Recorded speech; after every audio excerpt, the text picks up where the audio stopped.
अस्सलाम वालेकुम रहमतुल्लाहि व बरकातुहू। ये हमारी रोटियां आ चुकी हैं। आज ये खाना मज़दूरों के लिए तैयार हो रहा है और इधर हमारी ये दाल कद्दू बन चुका है। तो इंशाल्लाह आपसे मिलते हैं ब्रेक के बाद। Welcome back. हमारा खाने का काम डन हो चुका है और हम इंशाल्लाह ताला अब कुरान की आयत नंबर 61 की हम तर्जुमा और तशरीह करते हैं। देखिए इसमें पूरा वाक़या है कि किस तरीके से जो नजरान के रहने वाले लोग थे, ईसाई लोग, उन्होंने नबी सल्लल्लाहु अलैहि वसल्लम के पास अपना एक वफ़द भेजा और अपने बारे में बताया। जो उनके जहन में बातें थीं उनके बारे में नबी सल्लल्लाहु अलैहि वसल्लम ने उनको क्लियर किया कि आप हज़रत ईसा अलैहिस्सलाम को अल्लाह या इब्न अल्लाह मानते हैं, या कहते हैं कि नाउज़ बिल्लाह कि वो हमारा हज़रत ईसा हमारे खुदा हैं या वो खुदा के बेटे हैं। ऐसा कुछ भी नहीं है। देखिए जो सफ़ात अल्लाह ताला की हैं वो पूरी कायनात में किसी भी शख्स की नहीं है, किसी भी पैगंबर की नहीं है। अलिफ लाम मीम अल्लाहु ला इलाहा इल्ला हुवल हय्युल क़य्यूम, ये आयत उस टाइम नबी सल्लल्लाहु अलैहि वसल्लम पे उतरी थी। देखें जो अल्लाह है वो हमेशा है और वो हमेशा रहेगा और वो पूरी कायनात का राज़िक और मालिक है। और आपने उसके वफ़द से पूछा क्या आप समझते कि हज़रत ईसा अलैहिस्सलाम पूरी कायनात को रिस्क दे रहे हैं? उन्होंने कहा नहीं। बहुत सारी बातें उनके दरमियान में हुई लेकिन हर बात का यही जवाब था नहीं।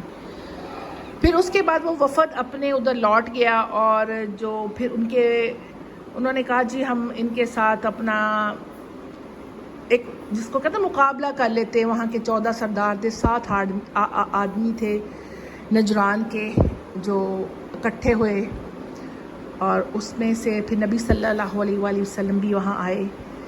तो उनमें से एक आलम ने उनको कहा कि आपने अपनी इल्हामी किताबों में नहीं पढ़ा कि एक पैगंबर आएंगे जो हज़रत इस्माईल अलैहिस्सलाम से होंगे, हो सकता है ये वही पैगंबर हों।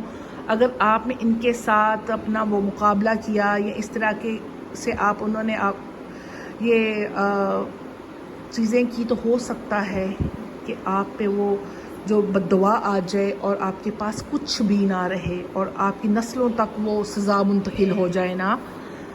तो फिर वो जो लोग आए थे वो बग़ैर इनके साथ बातचीत किए वापस लौट गए ना। हालांकि उनको हर बात क्लियर हो गई थी लेकिन इसके बावजूद उन्होंने ना इस दावत को कबूल नहीं किया, तो वो वापस चले गए। तो अगर वो नबी सल्लल्लाहु अलैहि वसल्लम से इस बात का मुकाबला करते तो हो सकता है जब वो वापस लौटते कि ना इनके पास माल रहता ना अहलो याल रहते। तो क्योंकि यहाँ पे बताया गया कि झूठों पर अल्लाह की लानत, फिर ये जो लानत है नस्ल दर नस्ल जाती है। तो इस आयत का लुब्बे लुबाब ये है कि हज़रत ईसा के बारे में ये जो झगड़ते थे इनको मालूम भी बात हो चुकी थी और इसके बावजूद ये ईमान नहीं लाए। क्योंकि नबी सल्लल्लाहु अलैहि वसल्लम ने तो दावत दी थी कि ले अपने बेटे ले आओ, औरतों को ले आओ, जिसको मर्जी ले आओ, और मैं भी ले आता हूँ और बात आमने सामने हो जाती है। सब कुछ जानने बूझने के बावजूद ये लोग ईमान नहीं लाए।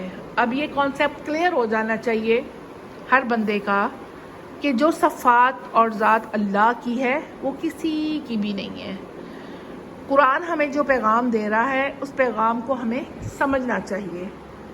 तो अल्लाह से यही दुआ है कि अल्लाह सही कुरान पढ़ने की, पढ़ाने की और अमल की हमें तौफीक अता फरमा। किन बच्चों को मेरी बात की समझ आई है? किसी को आई समझ? ईमान कुछ पता चला? चले ठीक है, इसके बारे में मैं बाद में डिस्कस करूँगी इंशाल्लाह। उम्मीद है कि जो मेरे सुनने वाले हैं उनको इस बात की समझ आ गई होगी कि सारी की सारी वहदानियत अल्लाह ही की है। जो खूबियाँ मेरे परवरदिगार आलम के पास है वो किसी के पास नहीं है। तो दिल की गहराइयों से दुआ है कि अल्लाह ताला हमें सही कुरान पढ़ने की, पढ़ाने की, अमल की तौफीक अता फरमाए। आमीन।